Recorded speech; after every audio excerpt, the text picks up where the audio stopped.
காட்டில் சோனா குருவியும் சொக்கன் காக்காவும் நண்பர்களாக இருந்தனர். அவர்கள் இருவரும் உயிர் நண்பர்களாக இருந்தனர். எங்கு சென்றாலும் அவர்கள் இருவரும் ஒன்றாகவே செல்வர்.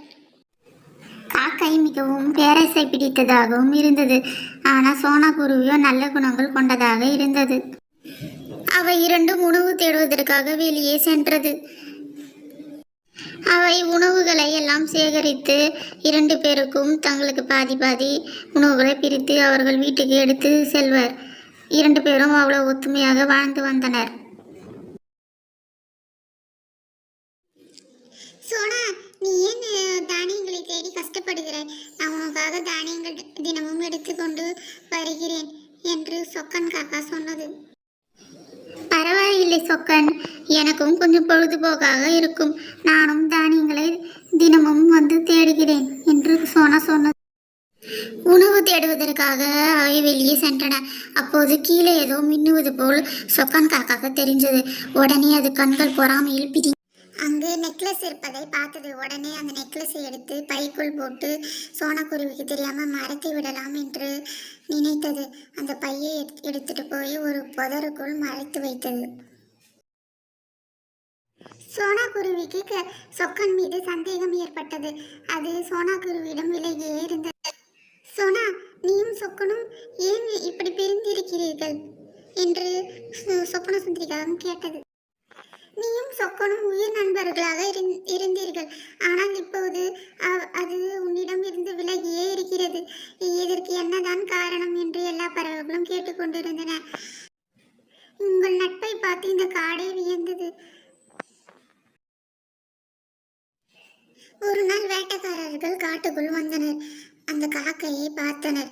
இந்த காக்கை மீது ஏதோ சந்தேகமாக இருக்கிறது. இந்த காக்கை ஏதோ மறைக்கிறது என்று வேட்டைக்காரர்கள் சொல்லிக் கொண்டிருந்தனர். அந்த பொதர் பக்கம் இந்த காக்கை அடிக்கடிக்கு சென்று வருகிறது. நானே பார்த்தேன். இந்த காக்கையை பேசாது சுட்டு கொன்று விடலாம் என்று இரண்டு வேட்டைக்காரர்களும் பேசிக் கொண்டிருந்தனர்.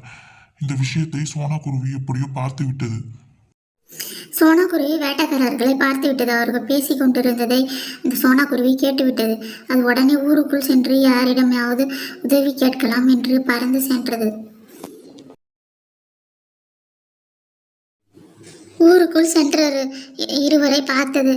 அவர்களிடம், இதுபோல் என் நண்பன் காக்கை காட்டில் இருக்கிறான். அவனை வேட்டைக்காரர்கள் சுட்டுக்கொள்ள பார்க்கிறார்கள். அவனை காப்பாற்றுங்கள் என்று கேட்டது. பரவிய நான் உனக்கு உதவி செய்கிறேன். அந்த வேட்டைக்காரர்கள் எந்த பக்கம் சென்றிருக்கிறார்கள் என்று காட்டு. வேட்டைக்காரர்கள் சென்று இந்த பக்கம் இரண்டு பேரும் சென்றனர். அதோ இருக்கிறார்கள் வேட்டைக்காரர்கள். அவர்களை துரத்தி பிடிங்கள். யார் காட்டில் வந்து யார் வந்து வேட்டையாடுவது? எங்கள் பறவை வேட்டையாடுவதற்கு உனக்கு என்ன உரிமை இருக்கிறது? இங்கிருந்து சென்று விடு வேட்டைக்காரா என்று ஊர் மக்கள் துரத்தி கொண்டே சென்றனர். அதற்குள் அந்த வேட்டைக்காரர்கள் அங்கிருந்து ஓடி சென்று விட்டனர் பக்கத்து காட்டிற்கு. காக்கை எப்படியோ தப்பி பிழைத்தது. காக்கைக்கு தன் தவறு புரிந்து விட்டது. தன் நட்பு தான் சிறந்தது, நகை பணம் இல்லை என்று அது தெரிந்து கொண்டது. சோனாவிடம் மன்னிப்பு கேட்டது. சோனாவும் சொக்கன் காக்கையும் மகிழ்ச்சியாக வாழ்ந்தனர். நட்பு தான் சிறந்தது என்று அந்த காக்கை புரிந்து கொண்டது.